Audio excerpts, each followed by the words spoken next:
Yeah, it was on Bonfire. It was Christine. Oh, yeah. And she was like, Mike Cannon. It's my worst Christine ever. Mike Cannon he got in a really bad car accident. I was like, oh shit. I like that that's going around and other shows are and discussing it. I was like, what? I think he's okay. And she said, I think I'm like, what? And I thought you got fucking the one I liked the most. Yeah. Just my luck. I felt like it was my fault. Yeah. And my luck hit you. and fucking, I was so sad. I was like, shit. Weirdly enough, it was a History Hyenas fan that hit us. No, I'm kidding. It was Giannis. It was Giannis just outside of Batavia. Yeah, Tesla. We're busy and have to save time anywhere we can. So Factor is a godsend. There's no mess, no prep. Meals take just 2 minutes. Throw in a skillet or in a microwave, and boom, you're all set. They have dozens of different meals to choose from each week. They have meals from vegan, vegetarian, people counting calories, everybody. Okay, my wife's up in New Hampshire. She's up in New Hampshire. I'm home alone 3 days a week, and I use Factor meals. They're in my fridge. I put them in the microwave, or I throw them in the skillet. They're ready in 2 minutes, and I get to eat. No mess. I don't have to do dishes. I eat them right out of the tray they're in. They have saved my life because I'm always, don't make a mess. If you cook something, blah, blah. I throw the Factor meals in. They've saved my marriage, for God's sakes. Factor delivered restaurant quality, premium ingredients, like filet mignon, shrimp, blackened salmon, all the things that I'm trying to eat to stay healthy. All right. Head to factormeals.com/dude50 and use code dude50 to get 50% off your first box plus 20% off your next month. That's dude50 at factormeals.com/dude50 to get 50% off your first box plus 20% off your next month while the subscription is active. Yeah, baby. We're starting the podcast right now. We're back. You know what, dude? Live. Welcome, everybody, to the show. YKWD. I started a social media podcast. The fact. The YKWD podcast. YKWD's back again. Old school, back in the day, where it all started, before them all. YKWD. This podcast is so fun and crazy. It has no rules. Shut up. You're ruining this. Where's the bandana, man? Sorry, it's a comedy podcast. This isn't NPR. That's what this podcast does. Is there any better show? This is the original.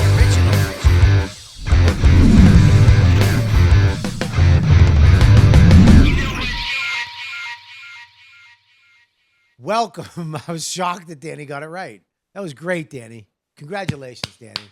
Congratulations. We're live, YKWD podcast. What up? You know what, dude? We're above the Comedy Cellar, the Comedy Cellar Studios, the world famous Comedy Cellar. And we're back again for another episode of the #1 podcast above the Comedy Cellar. For sure. Guest dependent. Guest dependent. I should do this one time by myself. Just to see what the real just raw to see the numbers are. That's always really humbling when I'm like, you know what? I think I can stand on my own and then put something out individually. And We like, got special guest, Danny. Who do we got? Mike Cannon. hello. Mike Cannon is here. This is so intimate. It is intimate, dude. Very well, close. I tell you what, I had your boy on, Brendon Daddy Sagalo, God. and very, very interesting. I mean, and I mean this. I know you're laughing right now. I'm just smiling. He brings me joy. I love Brendon. He's a complex young man. Yeah. Yeah. And really sweet guy.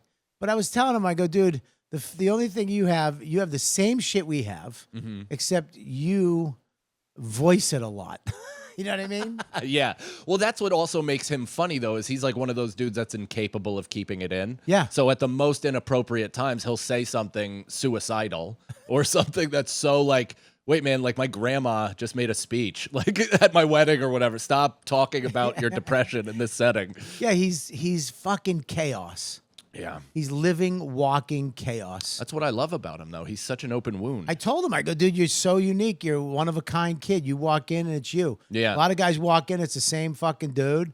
He walks in and there's Sagalo about to say, he walked in and called me all kinds of names, said it was me, lied, and made up this whole scenario that didn't happen. And then I proved him wrong. We went through it. We see his side. He was like, I'm sorry, you're right. Yeah. It's like craziness. Yeah, well, that's part of the fun, and I think on his own, at least he'll expose himself to be the monster that he is. Because when he was like with Feeney and I, we're also assholes, and we're loud, and the three of us together, so we got a very heavy dose of the blame for being mean to him. But it was all reaction to shit behind the scenes. Yes. Because he's an animal. He's like a pure cretin. He's a pure cretin. And we talked about how you left him and Feeney high and dry to become successful. Sure. I mean, I stayed pretty much right where I am, but I mean, it didn't work out. No, it's but not. You took a shot. I did. I took a big cut. That's what my name is, Mikey Big Cuts. I just take big swigs in the business, and I am foul tipping. You're taking Chrissy D down with you. Yeah, oh, that's right. I'm going to be a fucking ankle weight on his career. But you were all set up to go. You were all set up to go to Barstool. Yeah. I was going to do that. That would have been cool. That's part of the. I mean, I remember when you told me about the Barstool with you were talking to all those guys over there, and I was like, "That's a smart move." Yeah. They have one stand-up comic, right? Francis. Yeah. Yeah. But Francis is known from Barstool. Initially, and does comedy. Yeah, but I mean, initially he was known from Barstool as he was like kind of starting comedy. Yeah, but then he got fired, and I think that's when he got his chops up for stand-up. But he's back. He's a good stand-up. But he's back. Yeah. No, he's a good stand-up. He's You're like, oh, I just want to. No, he's no. He's no negativity. The kid's he's on a fine tires. He's on a lot of things. Yeah, no, he's a talent, man. Which, by the way, I mean, how is there ever been a role more suited for a human being than that role Francis played on Tires? Do you have any clips from him? I'd like to see that. It was unbelievable. It's everything he is. It's like how he writes blogs, but in human acting form. And Tires is what? Tires is Shane's show on Netflix. Shane Gillis. Very, very talented young comedian on the rise. Is that the guy who went? I'm not going to participate in that. I still you can't. You're on Chrissy D show. Yeah, you can't. Those fans won't take that shit. That's why I say so little. All of my jokes got cut out. No, of course Shane is. Look at man, that show I watched a couple episodes. He's great. Yeah. It's finally good to see a show on TV that's they got it. Totally. They took a chance. And they got it. That's why I love Shane. Yeah. Even SNL, they take a chance and they got it. He's Yeah. funny. The show's great. Not to polish his balls, but I love the fact that he just also created the show without a promise of it being on anything. Like, obviously, his position leverages opportunity, but he got it from all this other. He got money from a tour or whatever, and then he was like, "I'm going to make this show that we made," and he turned it into opportunities for his friends, all that stuff. He's always been that guy. That's sick. He's like Philly's Adam Sandler. Wow. That's a good way to put it. That is a good comp. He really is. Too bad I'm not one of his guys. Yeah, you're not Dante. God damn it. I fucking rolled the dice with Quinn, Norton, and Voss, and Keith, and Patrice. Yeah. Two of them are dead. Well, one of them's dead. One of them almost died twice. Fuck. I was thinking about that the other day. Yeah. And we were talking about this before. Is that if podcasting, Opie and Anthony, when that was going down, tough crowd, Opie and Anthony, if podcasting had happened, blew up during that, where we all had podcasts. Yeah. I mean, you understand that fell apart.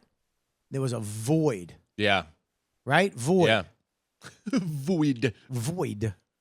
And then, and that's when you look at it like Rogan's crew and the All Things Comedy crew. They were in it. They were already in it. They were doing it.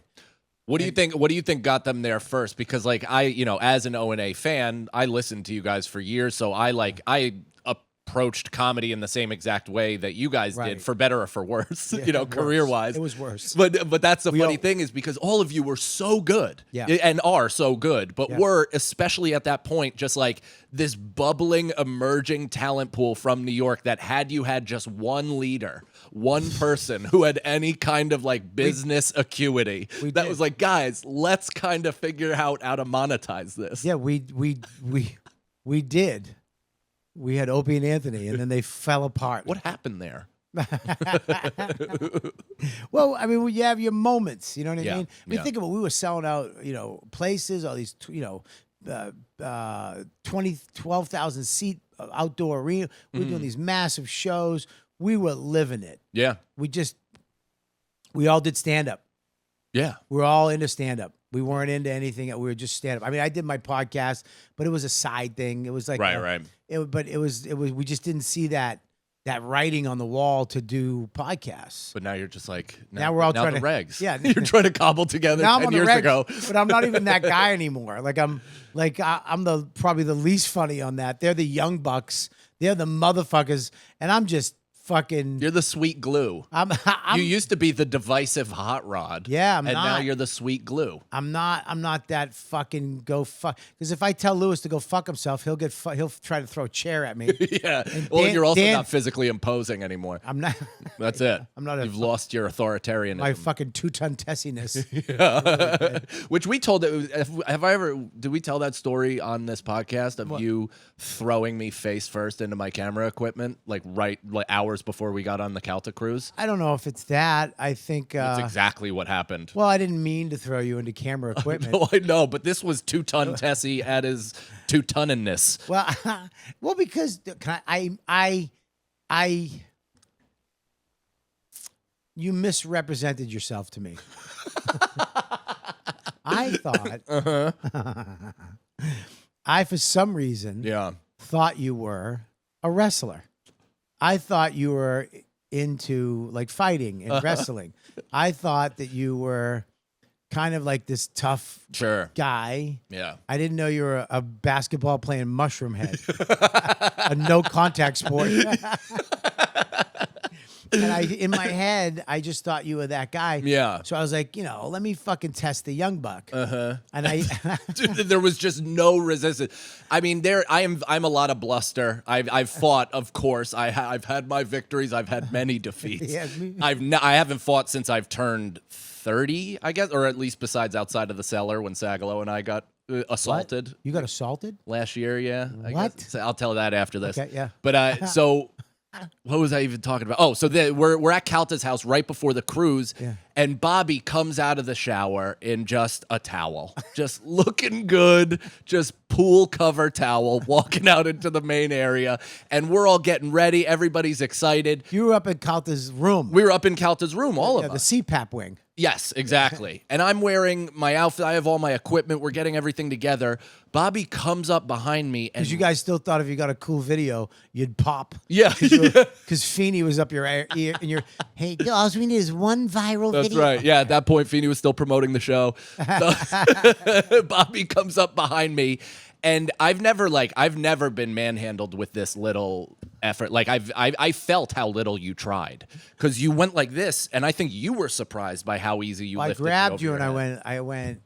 I go, let me feel it. Yeah, and then I said, "What?" And you said, "Let me feel your strength." Yeah, because I thought you were like a wrestler.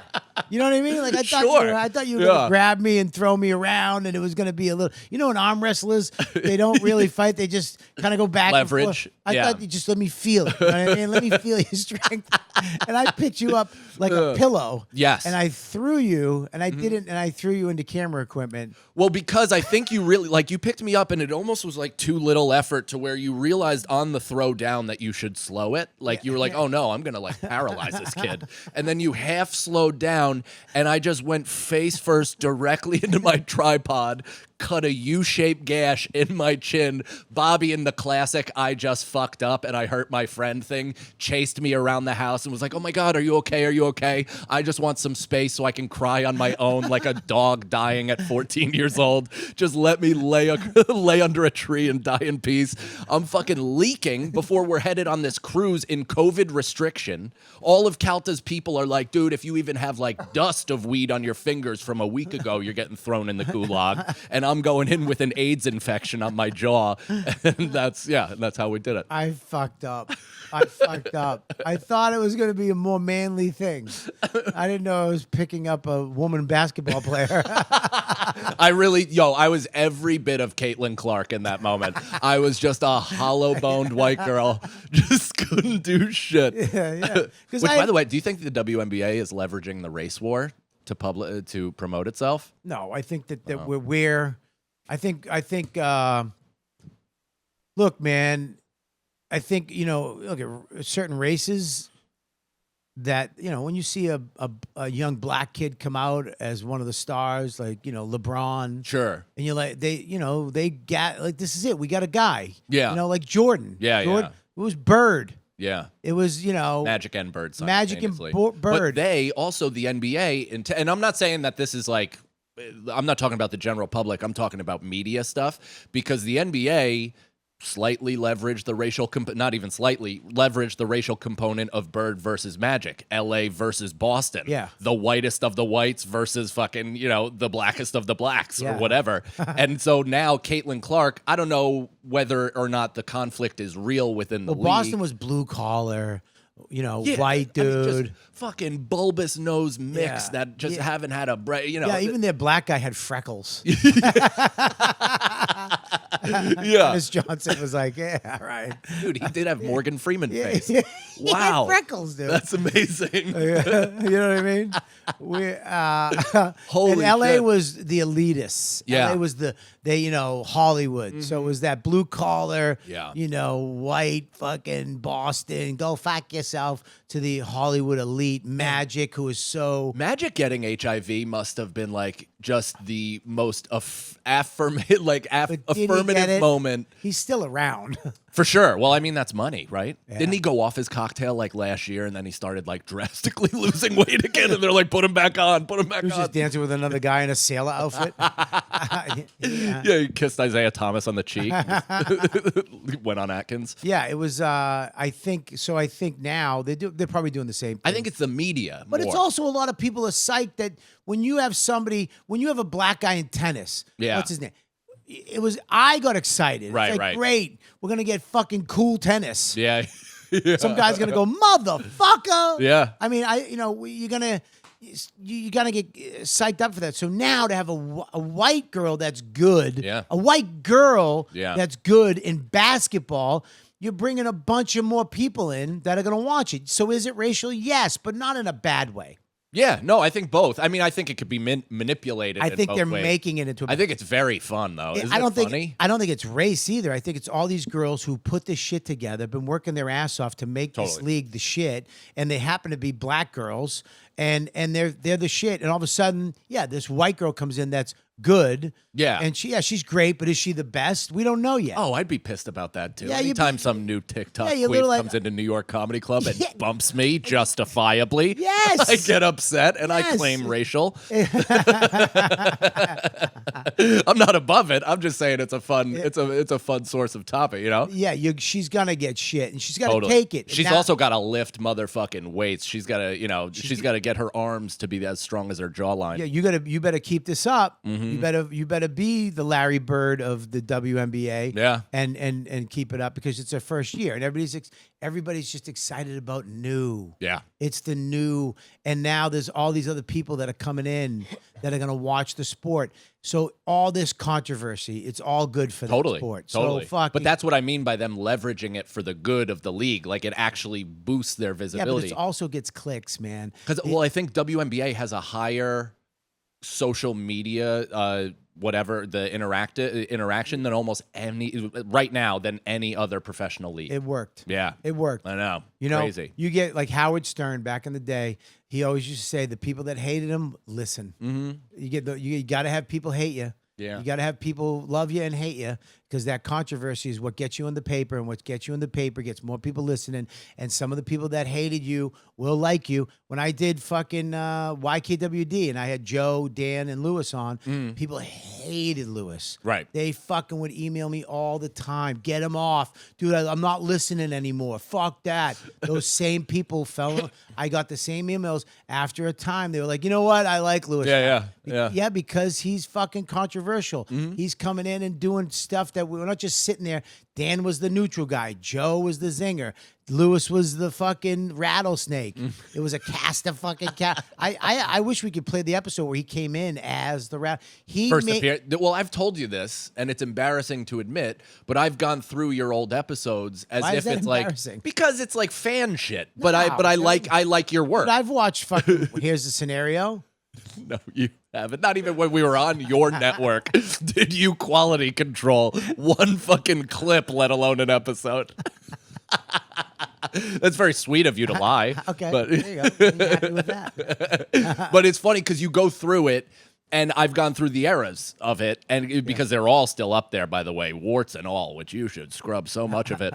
But there's the episodes are like first appearance of Lewis, first appearance of Dan, Joe, almost like it's Wolverine showing up in Spider-Man. Yeah. It's cool as shit. Yeah, it is. I remember the day he came in, and I was like, he's doing a character. And he fucking did it. He treated it like wrestling. Yeah. I'm the heel. Yeah. I'm going to be the heel. Yeah. So, yeah, it was exciting when that happened. Lewis with that, I've actually been thinking about it because I do think like Kill Tony is also kind of a similar vein of like Lewis's style, right? Of like that wrestling kind of like big theatric, big thing. And I feel like Lewis was almost the first one there. So it feels like his kind of wrestling influence may have spurned something, but I'm pretty reluctant to give him that much credit. Why, doggy? Yeah, what were we talking about? We're going to get back to that story. Fuck. God damn it. Remember when you said that? I know, at the WNBA. I'm too old and you smoke too much pot. That was so dumb. I'm sorry. It was, Yes. Damn. I wish I had producers. What were we talking about, guys? I don't remember.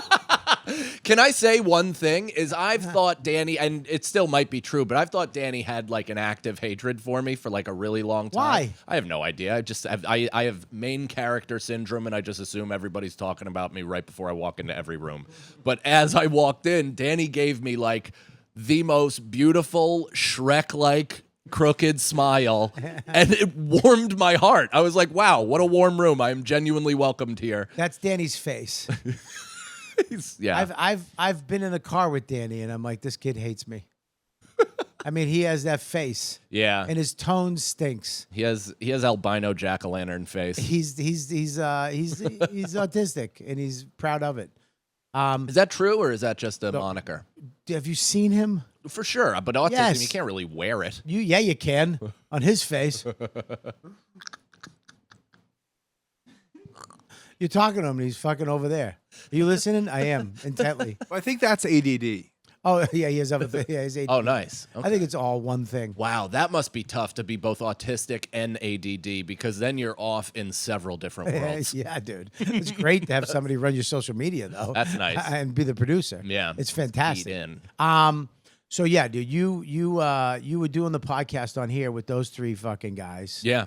And I miss it. I miss hanging with them every single week. That was the best part. There's not some type of relief though that you don't have to fucking Totally. There's relief in not having to work with your friend. Like, is just taking a break from working with your friends. Yeah. It's like, and I'm sure the same relief will come if and when Chris and I start doing our own thing. Like that. It's just like, it's great to work with your friends. And then it does add a bit of pressure, or at least a different dynamic to things where you have to be more responsible. Sometimes you have to check. Like, I don't want to be a hall monitor principal that tries to like get everybody on the same page to promote everything or to schedule or anything like that. And I hate having to do it. So it's like, sometimes it's just more convenient to work with yourself because you don't have anybody to answer to. Yeah, and you guys, plus Feeney is hard to deal with. I mean, Well, and then they had a child, and it's it's a nightmare. We're getting another baby, right? You have another baby. Yeah, coming in August. Yeah, that's crazy. Yeah, I'm so stoked, dude. It Yeah. was a long, wild road. I mean, I met you when you guys, none of you had kids. Yeah. Now you have kids. It makes me so happy when a guy gets a kid. Yeah. 'Cause Yeah. then I just like, now you know what I was going through. Mm-hmm. You know, now you know fucking having to get in your car, go to the city, Yeah. having to fucking do spots, go on the road, and then you just want to get home to that kid. Yeah. It's all you want to do. Yeah. You know, it's like that's what kind of took that fucking go fuck yourself. You know, I always worried about getting too happy, Mm-hmm. you know, because you need that edge. Yeah, but I to- feel like that's opened you up to different kinds of funny. I feel like you wrang that towel dry of that edgy version of Bob, Yeah. and now you're on to a different tangential version of yourself. Maybe, yeah, I think so. I mean, that's not bad. that sounded fucking great. That's I not might even bad. use that Yeah. as a pitch. Yeah, I mean, I'm just also trying to make an excuse for why I'm less funny than I was It's before I not had a less kid. funny, right? But it's you don't. You're less hardened. Your happiness kind of fucks funny. Yeah. You know, that's why, like I was telling Sagalo, it's like, dude, all this chaos is makes you punk rock. Yeah. You know, it's like when fucking a band becomes successful, they lose some of that edge. Yes. And I think with comics too, you can't help it. You lose a little of that edge where it's I'm gonna go home.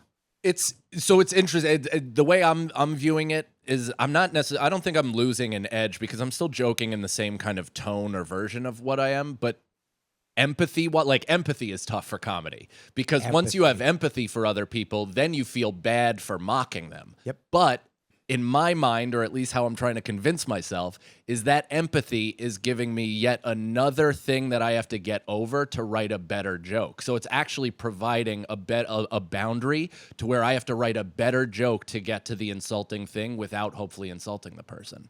Or without making myself feel like shit for tearing them apart. Yeah. Like I'm working on my new shit now, and all of it starts at the most judgmental place imaginable. Yep. It starts with an opinion, and these people that do this are gay or whatever. You know, like that's how. Look at you even fucking corrected the gay. What did I? You ain't gay or whatever you are. Or whatever lifestyle you choose. Yeah, it's a dude. choice. No, I'm kidding. Well, it's true. It's when we did Opie and Anthony, when we started even doing podcasting. You didn't have this? Where was this going? Right. It was just going to the fans. Yeah. Now this shit will be used against you if they want. You know, it's like you kind of and you evolve as a human. Now that you got a kid, Yeah. they're gonna hear your shit someday. Right. There's going to be a day where Max is going to see me or hear me in studio at Opie and Anthony where they're putting a wiffle ball bat in a woman's vagina, seeing how far she can take it. Don't you love that though? Isn't part of you like I don't know, maybe again I'm like a delusional idiot when it comes to this stuff, but I love the fact that my son can hear me be the worst version of myself and then into a more grown version of myself. It's like hopefully that gives him some sort of license to make mistakes on his own and not fuck up and not like feel bad about fucking up and talk to himself in a more kind way than I talk to myself. Like I never knew my parents were children, let alone made a mistake. Right. Like my parents felt like they were born adults. Yeah, They never were. because that's the way parents were back then. And they treated me like I was a fucking alien, and any child behavior that I did was like so unacceptable. Like they were just like what the fuck are you doing? And I'm like, nobody's telling me anything. Right. Like, please explain what to do. It does fuck me up though. Every time I hold a wiffle ball bat, that memory. Yeah. You want to play wiffle ball? I guess. Is it a new bat? I'm looking for Sharpie markers with names on it. Cindy, you know what I mean?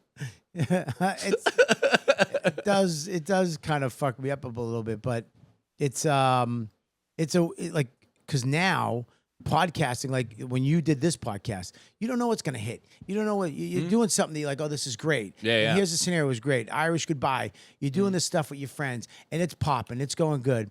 But then you have to think about, look, I need to do something that's actually making me money. Totally. 100%. I can't fuck around with my time anymore. Yeah. And then you get that Barstool things happening. Yeah.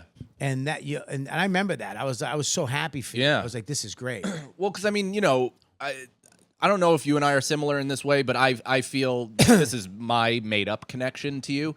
But I feel like you got passed over for a bunch of industry stuff. Yeah. Especially early on, you didn't hit like those roadblocks or road markers of like the half hour, the Tonight Show until later, or anything like that and I haven't done that stuff. Like all of my success is, and I did put up quotes for anybody who's just listening audio, is self-generated in the sense that I've made my own specials, all the podcasts, the guesting, that's all me going on this stuff, doing it. Chris just produced, DeStefano just produced my newest special that's going to come out, and that's like kind of the first, outside of you giving me your audience, Ari, that stuff, but like that's the first technical like boost up official production release on my platform thing that I've ever gotten, Right. So it's like this, to me, that Barstool thing represented like more than just even the opportunity. It was almost like that dad that said, good job. Yeah. It was the industry Yeah. giving accepting you. Totally. And then it's right there. Yeah. And then like the industry and like my dad. got snatched away. Even more like my dad. I mean, that must have. Well, how did you feel? Like, I know. Yeah, it was, Dude, I've had situations. I had a pilot I shot for FX with me, 2 actors, and Godfrey, yeah, and I was the lead.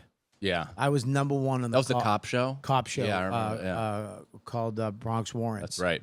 And I was the lead, and I was number 1 on the call sheet.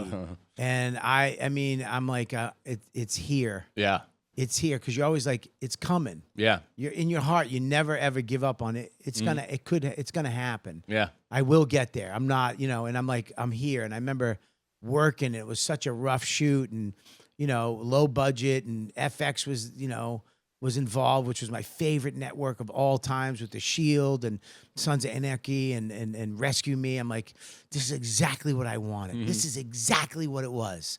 Like, all that shit I did, all those shows, all those middle spots, Tourgasm, being on that shit, just being the second mother. And here I am, and I got it. And they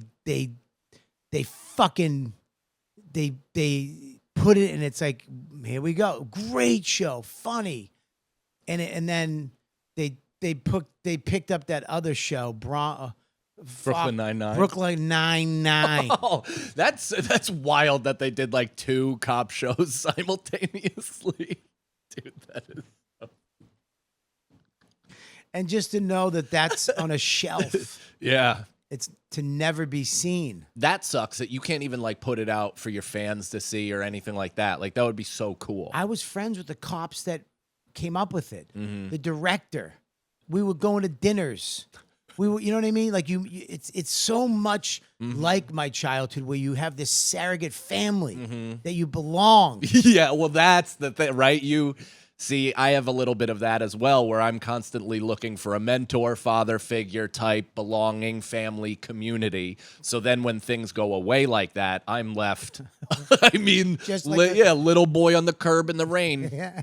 just waiting for somebody to pick me up. Yeah, it was so sad. And then to see that dwindle away, like the friendships just go away. You know what I mean? And you're like, Yeah, they were what? coming to your shows, I bet, Oh, at first. they came to the cellar. I remember the night I had auditioned for that, and I remember fucking Serpico and Saletti, these fucking assholes that they are. They called me, and I got the call, and they're like, "All right, listen,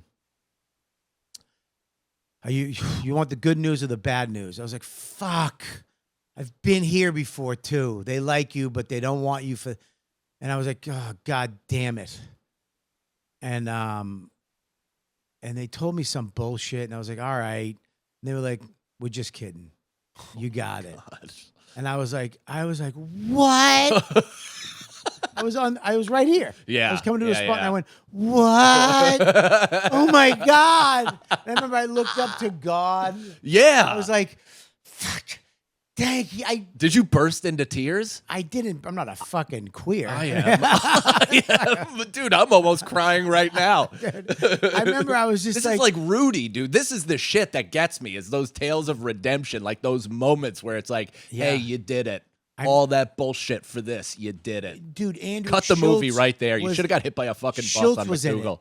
I Schultz remember. was a fucking like one of the actors, the guys we were chasing, and I'm like, and I remember it was like, now you look at this, you look at where Schultz is now, playing the Garden. Yeah. The guy that was the day player in my pilot, Naked crackhead.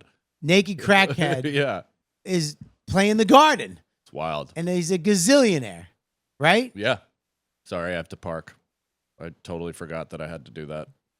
Do you hate me, Bobby? I'm sorry.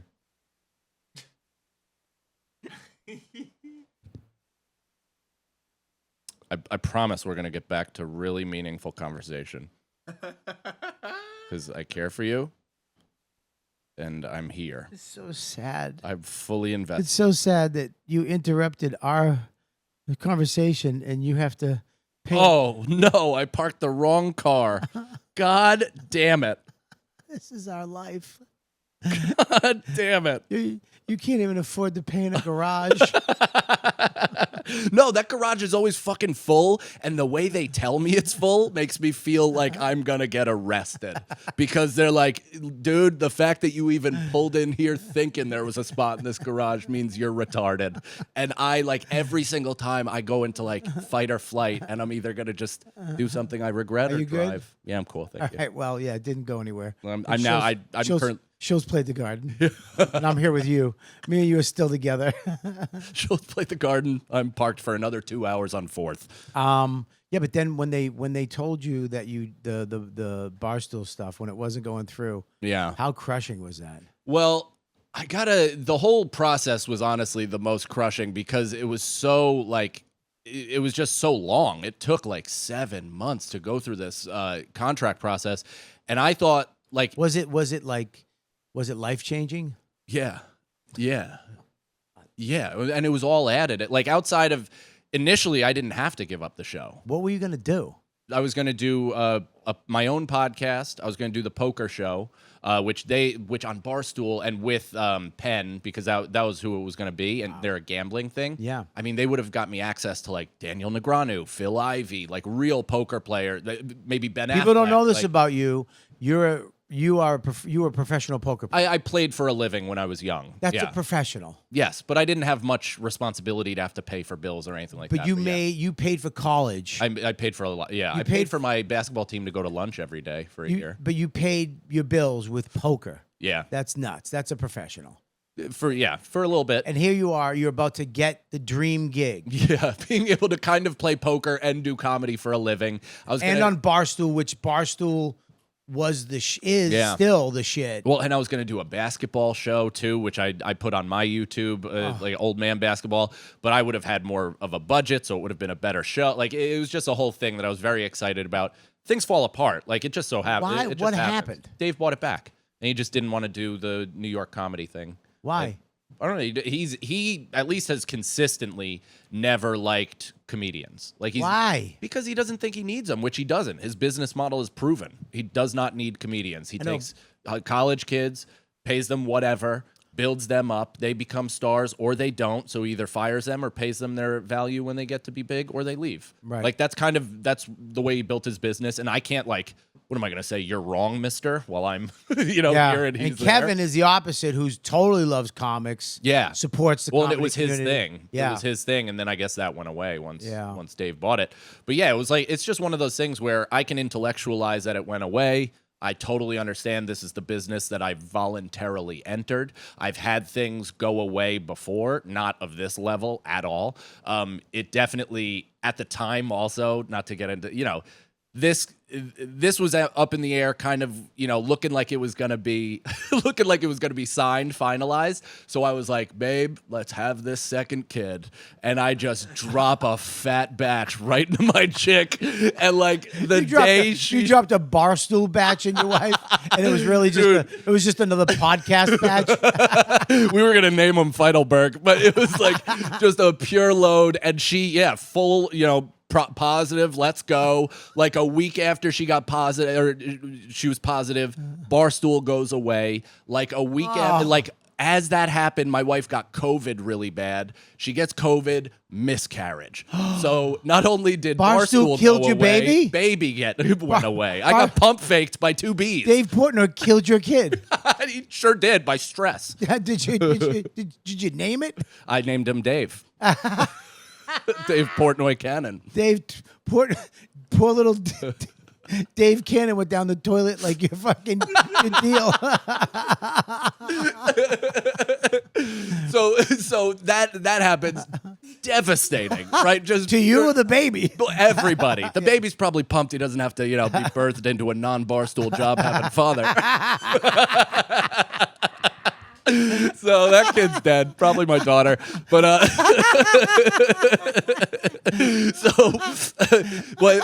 we move on, kind of try to. It's devastating. I'm trying to figure out a way to make up all this money. Chris is I'm going on the road with Chris at this time a little bit, and and we're just talking, and he's like just telling me he's overworked, overloaded. He's got a ton of shit going on. He's I'm just talking to him about it, not thinking anything about it. He's like giving me advice about Barstool, all that stuff. After Barstool went away, he asked me to be his co-host because he was like, listen, I'm either going to stop or do you want to come on? Why was he going to stop? Well, it's Chrissy Chaos, right? Yeah, I think it was just like, I don't know if he was really going to stop. He What is threatened Chris? to stop What a was lot. Chris doing? He was doing Chrissy Chaos Hey Babe. and Hey Babe. And like, I mean, Patreon for Right. both, all that shit. Like, So is he still doing Hey Babe? Yeah, He yeah. still does Hey Babe. Yeah, and now he's got a thing with Mattel. Like he's working. He's got a lot of shit going on. So to lighten his load, which I'll happily take his load. Yeah. And he asked Which me is to- in the contract. That's for You have sure to in take the his contract. load. Yeah, that's how we shook. We came in our palms and Newsy shook. And then licked it. Yeah. Like a warrior. Put it on each other's faces like blood. Just load down your face. Sorry. Here's another one of my babies. So he asked me to do that. I say yes. It's kind of not. It's not happening yet or whatever. My wife and I are still kind of like not trying, but just banging, just seeing what we can do. Yeah. And we get pregnant right away. You get pregnant again. Which, like, we're like, oh shit, like so quick that we thought it wasn't real, that it was like a chemical pregnancy. Right, yeah. Because that's what every doctor said. They're like, listen, your body can sometimes read that it's still pregnant. You know, a because of the hormone. miscarriage is a good thing. Yeah, because I had a miscarriage. No, my wife. Oh, My wife had one before we had Max. yeah. I was on the set of Cheat, filming Cheat, and I got the call that she was trying to get pregnant for 2 years.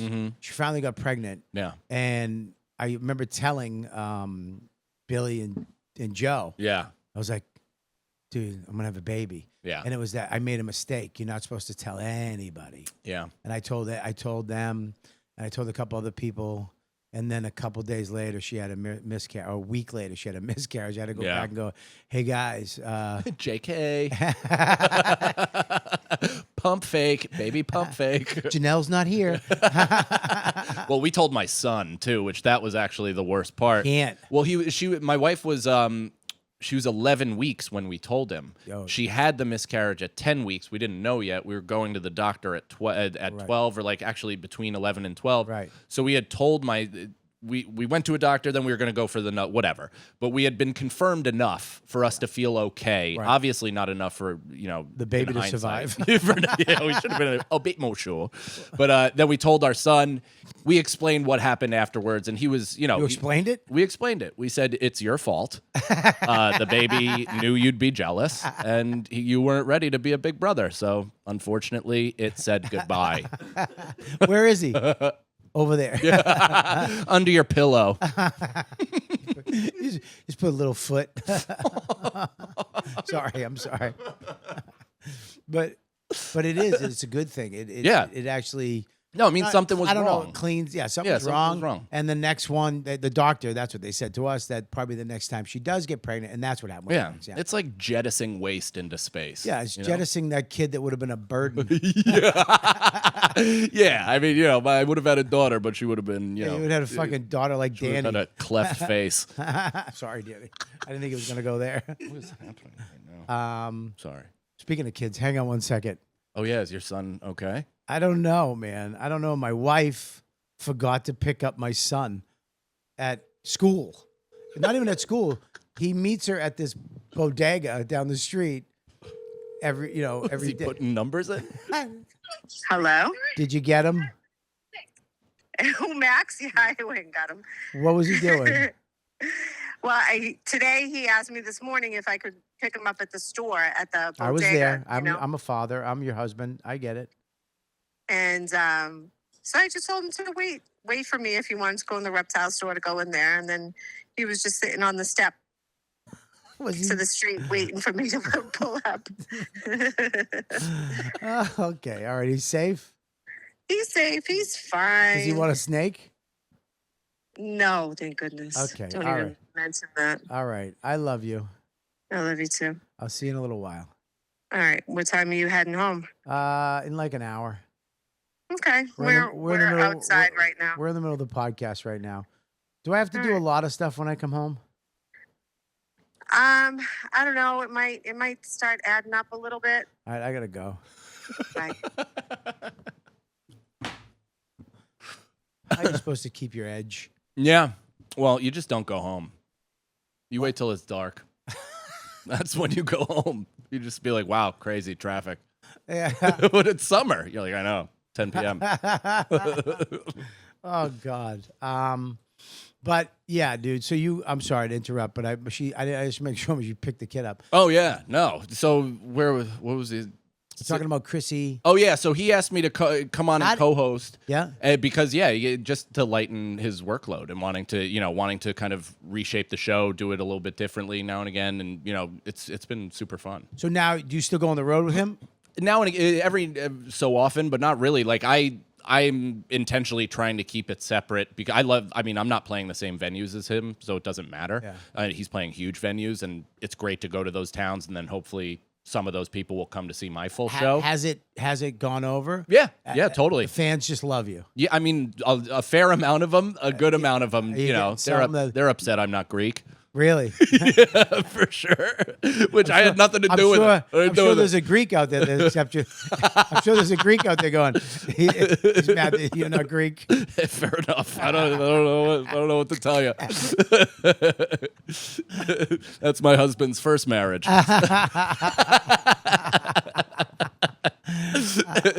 Yeah, well, I get a lot of shit too. I'm sure, yeah. It's tough to bonfire. go onto a thing that already exists because it's, oh my God, no matter what, it's change, and some of the people are ready for it, and then some of the people, I mean, a lot of people hate change on any level. I know, I don't know. Especially when it's a person who like really wants their approval. I don't understand. I don't understand though. It's like it's not a religion. It's not a it's not like they're changing the secret sauce of your favorite chicken place. Yeah. It's still chicken. Yeah. It's not, it's just people, this whole thing is like, we're just trying to make you laugh for a little bit, dummies. Stop fucking taking it so life or death. But when they love something, they love it. Totally, and I get it. I've had shows that have changed that I got mad at, I guess, but not podcasts or anything. Yeah. I haven't really invested all that much into it, but I mean, I get it. I get also that I am hateable because there's nobody that understands that on a thorough level more than me. I have to accept that too. Yeah. Yeah. I mean, I can't even listen to myself. No. I hate it. Do you listen to this? No, I don't want to hear me. No, I'm appreciative of the people that like it. There's enough of you out there for me to continue. Yeah. So thank you. That's all you have to do is keep the numbers above 50. Yeah, I'm above water. Yeah, my nose is right here with the waves. Yeah, laughing right a little there. bit. I know. So like this show with him, Mm-hmm. what are you gonna do? Like, do you have a TV show, or are you just in a stand up? Or So I just filmed my special. Chris is it a produced crowd work special? No, it's an hour. How many crowd work specials did you do? I just did one. I just did one on edibles. I'm not saying. And then I did a show of comedians doing crowd work on edibles. That was just a show. Right. I stopped calling them specials after that first one because I thought I released it almost as like hey, this year I'm putting out a bunch of shit. Like Right. I'm putting out an hour special. Content. Content. I'm putting out a crowd work special. I'm putting out all this I put out like Mike Takes Edible, like all this shit I was putting out specific year. Just because you wanted to do it. Exactly. And Right. and I was feeling really manic and motivated and inspired. And so I was like striking while the iron was hot in terms of my own motivation. So, I get it that crowd work specials are overdone. Crowd work itself is overdone. It's unfortunately like kind of a necessary selling tool because unless you want to see the same bit in different clubs or whatever, or from the same special reposted over and over and over again, I'm just trying to sell fucking tickets any Right. way I can. Well, you're just trying to content for people to consume. Yeah. That's coming from you that makes them laugh or entertains them for Which a is second. funny because it costs me so much money for people to call me gay and like unfunny and a jerk and and I'm ruining their lives. And it's like, yeah, I don't know, man. Sorry that this free thing you consumed Jay's sucks. putting out a crowd work special. I mean, too. that's going to be that. I hope should maybe solder off the end a little bit. What do you mean? But like Jay is it. Jay's that dude. Jay, well, I'll tell you something. I watched a 6-minute teaser of it, and Jay does have the ability. He makes crowd work look like stand up. Yeah, He really does. he can write like on stage. But a narrative, like Yeah. not even just in the moment reactive shit. He's a He can come up storyteller. with characters Yeah. and a whole through line and A and B plots. Where I'm a fan of Jay's, and I've listened recently to some of his early crowd work stuff. Yeah. And I think the one where I promised myself I'm not going to say it, which was all about had she banged a black guy or whatever. Yeah. It has like 15 callbacks. Yep. And you're like, how do you have that memory? How do you have that ability to harness and just like, I don't know, fire like that? I'm so impressed by everything he does, and I'm just he's I don't the know. new one is real. I blowing mean, I was blown away by it. Yeah. because I was watching it and I'm like, okay, crowd work, but it seemed like a different. regular set. Yeah. He really does put that setup, punch, tag, Totally. story. He really does all from sitting down. Yeah. And just going, there's not a lot of stall. No. A lot of crowd work is like, where are you from? What do you do? There's not a lot of, it's one thing and then he's off. And it's also never rushed. It's never forced, because you see, and I'm guilty of it as well, is like just to break tension or whatever, I'll give like too hard of a smile or like lean in or do something where it shows like he's losing him. Like that kind of, like, oh, he's fighting for it. But Jay is always just kind of sitting, allowing it to come to him. Yeah. No rush, no like neediness to it at all. It's fucking awesome. Yeah, and now you got this other special coming up, but is this... So this one, so now there's also interest in it. It's if it's YouTube, it's coming out. What does that mean? There's, people want to see it to say no. Like, That's what that means. People want to see it. why are we so fucking negative? Because, I mean, here's the thing. If they say yes, fuck yeah, dude. But if you've heard me in what I've experienced for the last 12 months and having things given and then taken away, I'm not necessarily putting a ton of stock, which, by the way, we didn't even get so... Just real quick, we get pregnant right away, which is the chemical pregnancy. We're told like it might not be real. Schedule an appointment in a couple weeks. We'll see what's going on. So we're like, okay, I go down and do the Tampa Comedy Festival or the Sunshine Comedy Festival. And I bring my wife and my son, and we're having a great time. Comics also. Rosebud brought her kid. Like, it was just really great. And my wife has she has a fucking miscarriage, or at least a visible bleeding, like while we're out at this restaurant. And we were just like, God damn it, dude. Like, again, just one of those absolutely heart-wrenching, have to shield my son from it, but also, like, kind of push through and, like, make the vacation still, whatever. I have to be there for my wife while I'm also working, have to be a dad. Like, it's just a tough fucking situation. Yeah. And so she calls the doctor. The doctor. Never mind your meals ruined. I was eating pasta marinara. Oh, great. Yeah. Check. Yeah, Check, please. Yeah. So is there something wrong with the food? Look. Okay, sir. Yeah, what did the plate fall face down on your lap? Would you like this to go? With that or this? Yeah, I think that already went. I didn't want that to go.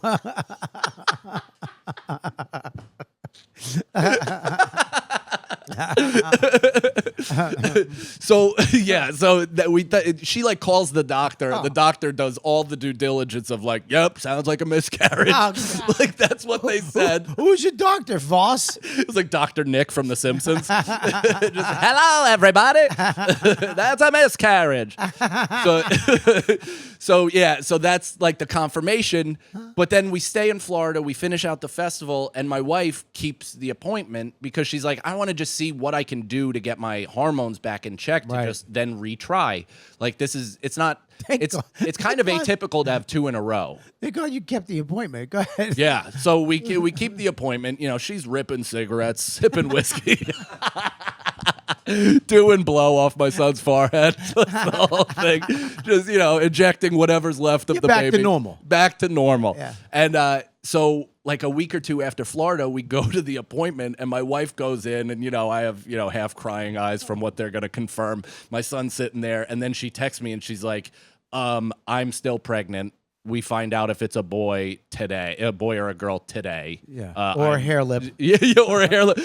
By the way, I think she said either 11 or 13 weeks. Like it was like she was crazy pregnant. Like not just pregnant, she was crazy pregnant. Right. We're like, But it was healthy though. Healthy. Because Everything's there is healthy. a point where you can choose. Totally. Yeah. There's that point where, hey, listen. Yeah. This is going to be taxing. Yes. Yeah. Yeah. And so and everything's fine. Everything's fine. Went through the testing. It Wow. turned out that the bleeding was like a hematoma, which is apparently pretty typical amongst women, and not a lot talk about it. My wife found that out later from just mentioning it, and like so many women were like, "Oh, me too, me too, me too." They never. It's like, be a little more transparent, lady. But Be more transparent with your bloody hematomas. yeah, with your sopping clams. Yeah, But your pussy, your blood bubbles that are in your pussy. blood bubbles. It's such a shitty thing to be a woman. Yeah. Just to be out having dinner and your vag might bleed. I know, you ruin the night by doing that. Yeah, I worry about a pee stain. Never mind. Not your insides just falling out of your change purse. So that was terrible. We went too far. Yeah, sorry. Yeah, change purse. Cut that out. That's disgusting. So you finally you're having it. So yeah, that baby is the current baby that we're waiting on in August. And it's a boy. It's Yeah, a boy. You have another boy. Yeah, That's yeah. great. Your son's gonna have a bro. Yeah. How old very is your kid excited. now? He's gonna be 5, 2 weeks before my. He's an older brother. Yeah. Wow. Yeah. And is he excited? He is so fucking excited. So you told him. When did you tell him? We waited. we Last waited a week? little bit. Yeah, we waited till they were like, "Yep, he's viable." He's viable. And we're like, "All right, good All right, stuff." good. Yeah, I think we waited till like 20 weeks on this. Good, one. Yeah, good, She was good. like half showing, and he's like, "Mom, you look disgusting." Yeah. Mom's getting fat. She's like, "Well, I'm growing your best friend inside of me."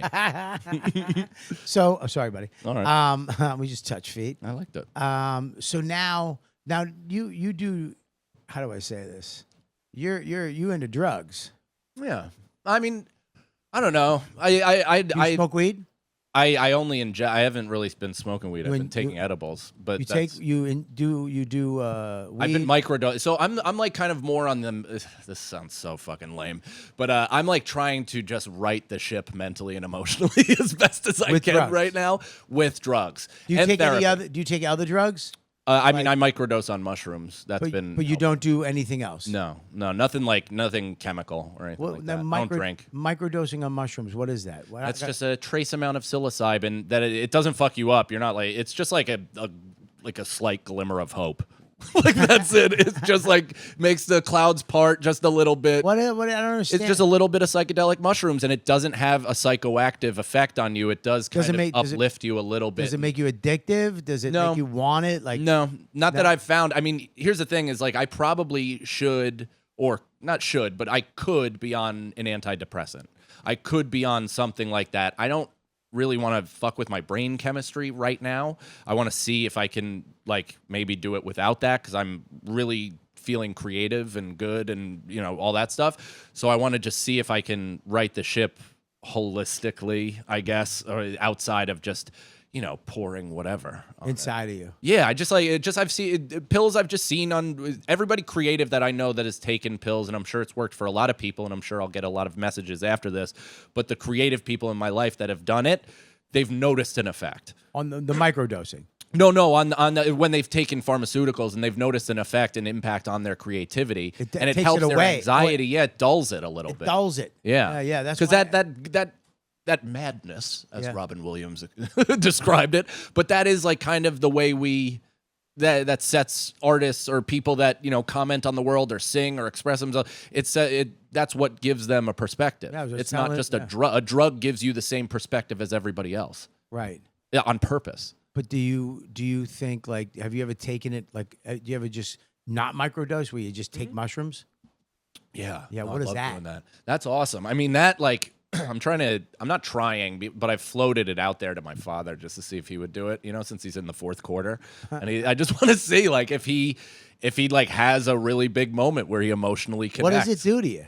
Like taking mushrooms to get fucked up. So you can take anything to get fucked up. Okay. All right. Can I is this a safe space? Safe space. Can I talk about this in the way that I like? I won't fuck with you. Okay, cuz Yes. I love psychedelics. I think the approach and the mindset to it is everything. Because if you want to get fucked up, you can just get fucked up and have a good time and go out and party and just be like, I see fucking goblins and everything's the funniest and oh no, is that, whatever, like, and then dark, whatever. Or you can set the intention of being like, all right, this might be a deep dive into myself. I might confront some pretty uncomfortable shit that I've been, suppressing. Yeah. After that, there might be some light, whatever. I want to gain information and peace through this process. That's how I enter it every single time, unless I'm at Skankfest. and that, on any heavy dose, I have like kind of a period of, I call it nope, where it's so potent and so overwhelming, and I'm being confronted by all the things that I hate about myself that I can't really talk or socialize or interact with other people. So I just kind of buckle in and just face it. And then once I'm out of that, it's more of a euphoric, almost like shooting love and rainbows out of every fingertip, chest, low nipples, all of that. And feeling just like, connected to my best friends, connected to the world, feeling less cynical, more love, more positivity. It's a place I'd like to get to more often and just flatly can't. What's your worst one? My worst ones are just moments of the good ones. Have you ever had a bad one where it's Totally. Yeah, I've had, but it's just moments of the good ones where I've been like, I've gotten really fucked up thinking about my relationship with my mom. I was going to Skankfest last year, Feeney and I took mushrooms and went to Area 15. I couldn't imagine Feeney on mushrooms. That's how we became really good friends, though, is because we connected through psychedelics and we found the thing inside of each other that we fully like. I wish he took them all the time. It is funny how like Feeney doesn't appear to be a mushroom guy. No, he appears to be like a wasp. A waspy, narcissistic, focused climber.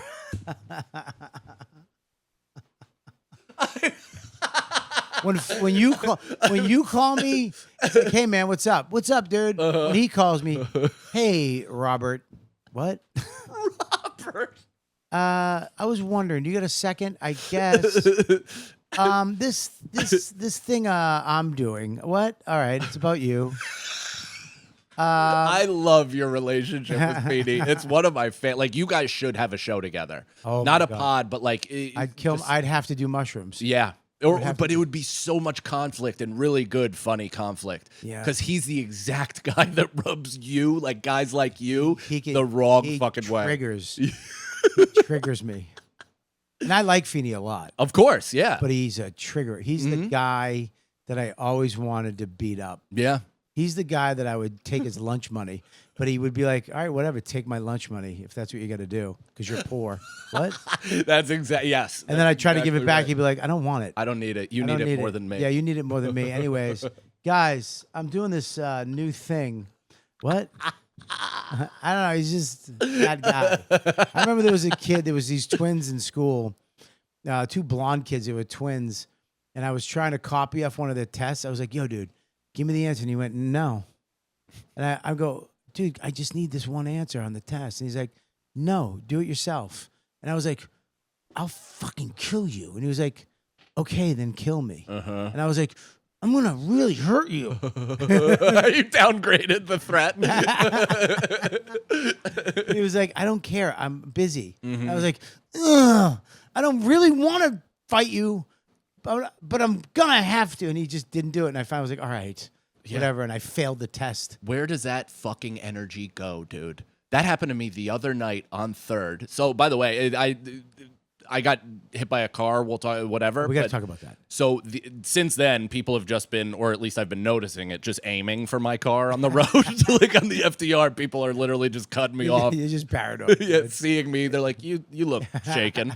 They're driving directly. God wanted you, and you fucking beat it, and now he's sending more. Yeah, it's Final Destination. So I got hit by a cab also. When? The other day, like after this. But I'm just driving and I'm stopped. Everybody's stopped. It's a red light, and I just get rear-ended, and I'm like, what the fuck? And I get out of the car, and the cab driver looks at me, and I go, you just hit my car? And he looks at me and then just goes and looks straight ahead, and I go, hey. Like I immediately I like short-circuited. I couldn't believe he didn't give me any kind of like acknowledgement or response or just anything. And I'm like, did you just hit my car? And he just kept looking forward, and I looked at my car and there was nothing wrong with it, and I was like, you're a fucking jerk. Like, I just had nothing. I literally, like, I was like, what do? I either pull him out of his car and fuck him up on the street and then go to jail, mule kick his car. There's cameras everywhere. What am I doing? Or just take my soft dick back in the car like the absolute spineless cuck I am and fucking drive home thinking about things I wish I would have done. It's a nightmare, dude. It's a nightmare to have, like, consequences in the back of your mind. Yeah, because you have a kid coming, you have another kid, and you're going to beat up some dude who probably doesn't understand anything you're saying. Literally doesn't understand. Just got here. And someone threw him a set of keys. If you hit somebody, just look forward. Just look forward. Don't acknowledge. He's a professional car hitter. And you're like, did you? And he's like... It was so emotionless, though, that I was just like, it was so nothing of what I needed. Because he's, what did you want from him? That like, oh yeah, but I don't think it happened. Like, I don't think you it was wanted any a guy damage. from Long Island. Yeah, and I would have been like, well, fine. I was like, all right. Like, I would have been like, hey, it's not a problem. I usually do. Like, you know, rear. He didn't cause any damage. That shit happens. People nick and bruise or whatever. It happens. Right. But come on, man. So Acknowledge. you really got fucked up though. Yeah. I mean, we got. Because I hadn't talked to you in a while, and all of a sudden it was fucking. I got a phone call. No, I was talking. Who was I talking to? I think it was who. Josh Adam Myers, was it on Bonfire? I think it was you were on telling me? Yeah, it was on Bonfire. It was Christine, Oh yeah. and she was like, Mike Cannon. It's my worst Christine ever. Mike Cannon got in a really bad car accident. I was like, oh shit. I like that that's going around and other shows are And I was, discussing I was like, what? I think he's okay. And she said, I think I'm like, what? And I thought you got fucking the one I liked the most. Yeah. Just my luck. Annihilated. I felt like it was my fault. Yeah. And my luck hit you. and fucking, I was so sad. I was like, shit. Weirdly enough, it was a History Hyenas fan that hit us. No. I'm kidding. It was Giannis. It was Giannis just outside of Batavia. Yeah, in a Tesla. Dressed as Mauricia. That's it. It's like, wow, he really commits to the character of a woman. But you were driving home with somebody, right? So yeah, me and Nick Cobb, a really funny comic that used to live in New York, then LA, Chicago. All I don't know right, why I relax. keep giving his life story, but I love the guy. I know. I love the guy. He's All a right, great but I don't. dude. All right, Funny fine. comic too. God bless you. I've also told the story on Jim and Sam and Chaos, and so sorry if you've heard it before, but Bobby and I haven't caught up. So I was outside of Batavia, 5 shows all weekend. I sold tickets, Yeah. like nothing sold out, but like There's legitimately nothing- sold tickets. There's nothing better than selling tickets. Yes. Dude, and I'm at this point where I am market to market, where one weekend I am like, holy shit, this is happening, to Buddy. the next weekend of like, should I quit? Buddy, I did Port Trout last week and felt like a rock star. Yeah. And then on Tuesday, I get the email from the agent. Hey, you really need to push tickets for St. Louis? Like, fuck. Yeah. Why do I play places that nobody wants to come see me? I just want to do Boston, Chicago, and Florida. Yeah. And call it a fucking day. Yeah. I don't want to. It's not my fault. I know. It's not my not your goddamn fault. Damn it.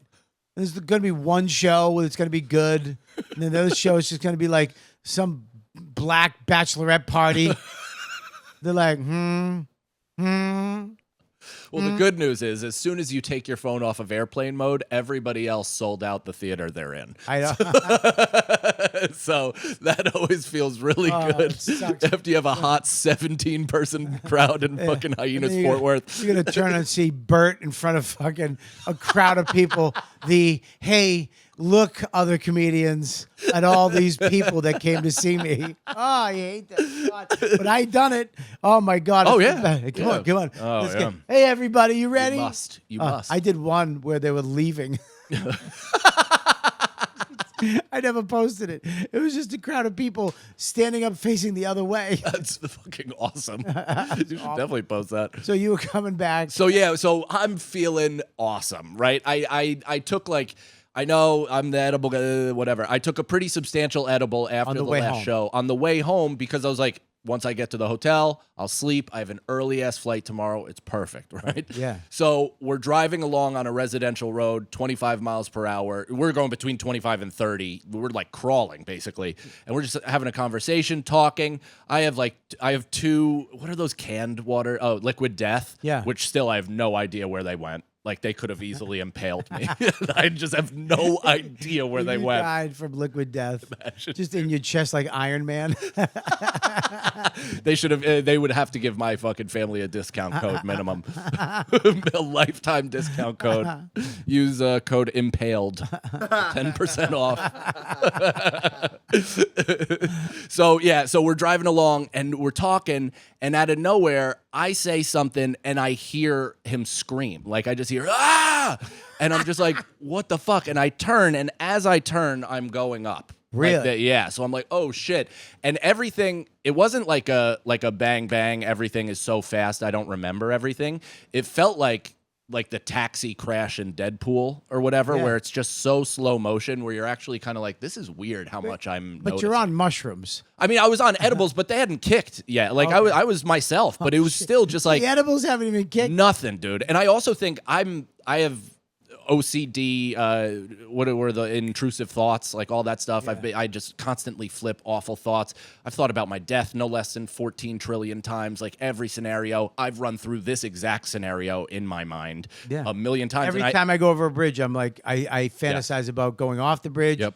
hanging off, Yeah. the car's falling. hand on the electric roll down. Yeah, I break the window. I struggle back up. You have a popper? You have the thing? I don't. Yeah, I got to get one. I don't have one, but I get out and then I swim up. Yeah. Oh, then I'm down, and every time Yeah. I do the intrusive thought things all the time. And I think that actually helped prepare me for this in like a weird way, because I kind of knew, like, as soon as we hit, I made contact. I Turned into Fall Guy. I literally put my hands like this. You did? I tucked my hands in because I knew that if you reached out, you're giving yourself a better chance at breaking your arm.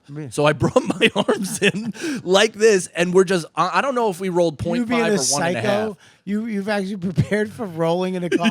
Dude. Well, also, I've had a bunch of friends die from car accidents, which we'll get into survivor's guilt in a minute. But so we're just scraping on the blacktop on the roof of this car, which sounds like a Transformers being raped. Like it's just so awful. And we just finally come to a stop. And I'm just like, oh, and all I know is I don't see him or anything. I just heard him scream. And again, I've had friends die in this exact same way. So like, my thing is I don't want to look and just see a bag of blood. Like I don't want to see just Again. just a dead bat of a human hanging upside down in his car. So I just yelled, "Are you okay?" And he said, "I'm okay." And I looked, and he was okay. And he's hanging upside down. Glass is fucking everywhere. Blew out.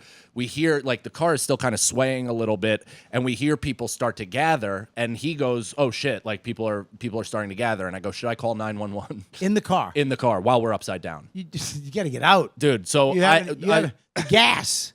So I start to call 911, and the lady goes, "Hello, 911. What's your so bubbly and just like, yeah, what's your problem?" and I'm just like, "I'm upside down in a car." And she's like, "What?" And I'm like, "I have no identifying information." And then I just hung up the phone. Because I didn't know what to do. I just hung up the phone and just whatever. And then we hear the people gather, and he goes, they're outside. Nobody says anything. Nobody starts pulling on a door. Nobody. Nothing. 30 seconds, 40 seconds pass, and I'm like, help us. And they go, oh shit, they're alive. Yeah. They were gathering around dead people to like take selfies or whatever the fuck they were doing. And they start yanking on the door, and and so at that moment they couldn't get it. So I unbuckle, fucking Mission Impossible roll onto the broken glass, onto my shoulder, start trying to mule kick out the door, promptly kick the glass directly into like 7 people's eyes. and then I would kick. say, you blinded 7 people. Yeah, totally. Yeah, you lived, but there's 7 blind people in Jersey right now. Oh, there it is. Yeah. So that was the car, dude. And we're like houses everywhere. Like I don't even remember. Like these lights are just it's a single lane street. These are not like busy streets whatsoever. And so finally, I kick out and get out, and they pull the door open, and I climb out, and I'm just like, like wild-eyed, like I just took a symmetrical blast of coke in both nostrils. Like, let's fucking go. And I lived the Dane bit. That bit of getting hit by a car and getting up and walking and be like, has anybody seen my shoes? Like, I'm bleeding from the ears. Has anybody, like, literally, I got up You have and no started. shoes? I had shoes, but I was walking around, Right. and people were like, buddy, get down. And I'm like, shut the fuck up. Like, just snapping because I'm so gassed with fucking adrenaline, dude. Right. And just finally, then it all caught up to me, and I laid down. I broke out into a cold sweat. I, like, dry heaved for a little bit. They took me into the back of the EMT or the ambulance. And those guys, I mean, the EMT guys are like the fucking diner waitresses of the medical profession because they have absolutely no bedside manner, no ability, like they're completely singed nervous system, no ability to, communicate with they humans. fucking do this all the time. Every day. So first thing each of the 5 EMT guys said, they came up, they're like, we were positive we were walking up on bodies. I'm like, okay, cool, man. They're like, yeah, you guys were, I mean, good as dead. Were you wearing it? He was like, seatbelt, right? Seatbelt? And I'm like, yeah, I wear a seatbelt. He's like, yeah, without that, 100% dead. Oh my I'm God. like, okay, cool, dude. So we then get taken to the hospital. I'm asking them if I'm going to make my flight. Like, that's the type of panic You had that to I'm get. in. Where were you going? Home. No, where were you going the next day? I was going home. I was in fucking Batavia, Illinois, dude. Oh, this happened in another. This happened on the fucking road. Motherfucker. Yeah, so I'm like, am I gonna make I just want to get home because I almost just died. Like, I'm just like, all I'm thinking about is getting home. And so they're like, what, your flight? And I'm like, just whatever. So we get taken to the hospital. I get my wrist x-rayed, my hand x-rayed. The nurse takes my hand. I had this giant fucking like knot on top of my hand. So the police report, everything is like, fracture 100%. I guess it's not, but I have to go to an orthopedist still because there's like some tendon shit or something. But the nurse looked at my hand and saw the knot and goes, ooh, I don't like bones. What? And I was like, are you fucking out of your mind? I was pretty proud of myself, and she didn't laugh, but I said, that's like me as a comedian saying I don't like performing for 1/3 fill rooms. And she did not laugh. And I was like, damn, I really thought that was something. It's too inside. I know. And she didn't laugh, and then I ended up, the edible hit me like at that moment. Thank So God. I'm just shooting through space. It helped it gave me a little bit of pain relief too. It allowed me to sleep for 45 minutes, and then the Uber to the airport was You went home. I just went to the hotel, slept, grabbed my shit, and fucking got on an What Uber. about the guy who hit you or the girl? I don't know, man. That's the thing is like, if you just almost kill somebody but don't kill them, you just get a ticket. No. He's 19, walked away, totally fine. I'm sitting here filling out fucking paperwork with a goddamn dead paw, and this fucking dummy just like gets a replacement car and just goes on living his life. You don't even know who he is. I have no idea. 19-year-old kid. 19-year-old kid. Probably not drunk, not fucked up, probably filming a TikTok. Who knows? You don't know why he went through the light? No. Didn't tap his brakes. Not a skid. No, nothing. Went full Just bore, right into 40 you. right into the side. He had to be on the phone. Yeah, had to be. Had to be on the phone. Yeah. And that'd be funny if his TikTok made him thousands. Just a video of him smashing into a kid. Yeah, or if he was watching a clip of me and was like, fuck this, like, as he was just careening into us. Ruined Chrissy Chaos.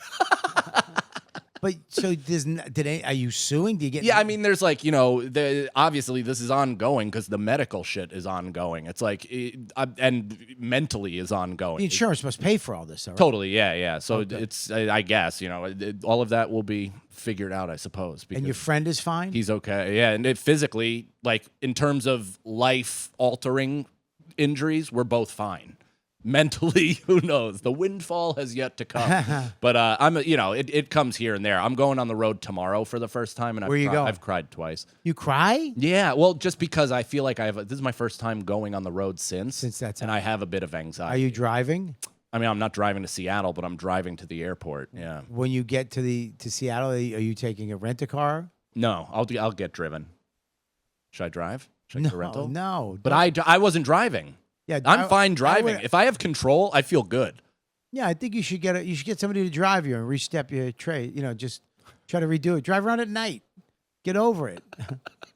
I've been. I mean, I went right back to work. Like, I went right back to work in the sense that, one, I have to work because I have to earn money for my family. Sure, yeah. Two, I knew that physically, it's like what will be will be. I don't do physical work for my job, so whatever residual injuries are coming are just going to come. And then mentally, I wanted to stay busy until this all comes down. Fuck. And it's going to happen. It's just not here yet.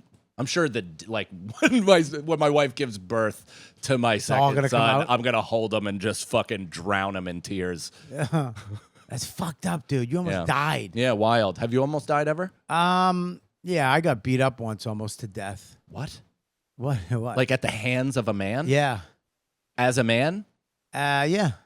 When? When back in the day in Boston, I was dating this girl. I hooked up with her and was in love with her. We fell, deep real quick. I did, at least. And I went on a date. It's beautiful. We just sat on the roof of my car and watched the clouds go over and made out. And like we just looking at it was just fucking this romantic night. And we went back to her house and I pulled in front of her house and we were kissing and talking. And it was her grandmother's house. She lived with her grandmother. And all these bright lights, headlights came behind me. I was like, what the fuck? Just high beams. And she's like, oh no. And I was like, what? She goes, Louie. I go, who's Louie? And then your first bang bang. Yeah. I was bang, bang, bang, bang. I go, I'll talk to him. Stupid move. Oh no. And I got out of the car and I woke up in the hospital 4 hours later. Oh, I guess he was right there, sucker punched me. I went out and then he just kicked me in the face with his work boots. Oh fuck. Just kept kicking me in the face. Break your jaw? Broke my orbital bone, my nose, my lips were huge. Holy, how old were My you? face, you couldn't recognize me. And yeah, it was crazy. I woke up and I remember she drove my car and it was stick. She fucked up my gears because she didn't know how to drive Classic. manual, right? Classic. I woke up in I had to go to her grandma's house. I'm in this weird old woman's house in a bed. Oh, just with soaking my her, my head. her doily covered pillows in blood. Oh, it was so bad, dude. There was all these weird pictures around. Yeah. I just wanted to go home, but I couldn't. And then the next day I had to drive myself home in my car. And I had to go. Yeah, he fucked me up bad, dude. Holy he almost shit. this guy almost killed me. Did anything happen to him or just? I didn't sue because he was a friend of a friend. Uh-huh. I knew dudes from Quincy who knew him. Right. Oh, Boston ethics, dude. He was and he was an alcoholic, and he was gonna go to meetings. He had to go to mandatory. I made it so he had to go to mandatory AA meetings for a year. And I just called it, and then she wound up fucking another friend of mine, Jamie. Rogan's producer? No, not that one. She wound up fucking him, and she blew me one more time. Oh, that's nice of her. Came to my house, and I was, I remember my face was still a little fucked up, so I was just like Rocky Dennis getting a blowjob. I was like, and then I think she gave me one last blowjob and called it a day. Oh. And then she never called me again. Yeah. Fucking sucked. Never leave the car. Never leave the car. Get out. Yep. Go deal with Stay that in. shit. Drive away as no fast as way. possible. Never get out of the fucking car. Drive over her front yard. Who gives a shit? Yeah, over her. Fucking Fuck yeah, her. who cares? You go take the beating from this psychopath. Oh my God. Dude. All right, well, listen, we got questions for you from the fans. Oh. The Patreon fans, but we got your dates up here. You're going to be all over the place. Yeah, I'm in the fall especially. September, I'm doing a whole fall tour because my special, if it does come out on YouTube, is going to come out September 15th. This is the first place I'm. But it might come out somewhere else. But it might come out somewhere else, in which case that would be way later, and you'll get plenty of time to not watch it there. But YouTube, September 15th. September 12th, I'm doing a whole fall tour. September 12th through the 14th, I'm going to be in Chicago at Zany's downtown. Then I'm going to be the next weekend, September 19th through the 21st, Nashville, Tennessee at Zany's, followed by Detroit on the 22nd that Sunday, and then Vegas for Skankfest, and then a ton of stuff October, November, December that is yet to be announced, but all fall and winter tour stuff at MikeCannonComedy.com. And go to robertkellylive.com punchup.live.com for my tickets. I'm going to be in San Diego, and then I'm going to be doing the regs at the Melanie tent in August, and a bunch of other dates I'm putting up the next few weeks. And check me out on all my shit that I do. I do everything. Bone to Pick podcast, of course, The Bonfire on Sirius XM 103 with the great Big J. Okerson. And guys, what do you got? Follow me on Instagram at Denny Braff and come to Comedy at Verve in Somerville, New Jersey, the third Thursday of every month. There you go. You And, like cheese? sorry. Just go to YouTube. Type in The Cheese Show for a great show about cheese. Yeah, if you love cheese, it's cheesy. I love him. He's the best. By the way, somebody's like, I think I've said this to you before, but somebody's jokes, I mean, his jokes should have no business working at Uncle Vinny's, and they absolutely annihilate. He's a killer comic. Joe Russell. Joe Russell. It's Absolutely, like, and especially from the first time I saw him there, when like he was weird and also just a bit timid because he was out of his element. Yeah. And then to now where he's just unapologetically weird. Yeah. And that's the best because they sense that they can't change him. Nope. Yeah. Joe kills. And he fucking annihilates. I just wanted to give him his flowers. No, he give him his flowers. He does kill. buddy. Yeah, of course. And I take full credit for that. Danny, if I have seen you recently, I would say the same. Danny's killing it too. Awesome. From when I first started using them, Yeah. where I was like, fuck, I had to watch them. Be like, shit, I had to stand there. Yeah. 'Cause at any moment they're gonna go, okay, that's it. To now, they both kill, which is great. I fucking awesome. love it. You guys, make sure you check out all this stuff. Make sure you check out him on your podcast with Chrissy D. Chaos. Yeah. Chrissy I'm gonna Chaos. start a new one coming out soon, actually. Don't too. get crazy. Stick by with one. myself. Oh, you are. Just What's it me. going to be called? Just me. The Robert Kelly Show, I starring Mike Cannon. mean, you get no improv skills whatsoever. None whatsoever. Don't do that. Why don't you do the? Why don't you start a show with Giannis? That would be something. Imagine I ride the fence that way. That would be cool. History Jackals. Starring Giannis and Mike. Just call it the Jackals. Yeah, that's not bad. YP, holla at me. All right, you guys are the best fans in the world. We'll see you next time. If you want to do the questions, we're going to Patreon right now to ask this guy questions from the Patreon users. Patreon.com/Robert Kelly. And go to YouTube if you're watching on YouTube. Make sure you hit the subscribe button. And if you listen on anywhere, make sure you hit the like button on all the podcast mediums. You guys are the best fans in the world. We'll see you next time on You Know What, Dude?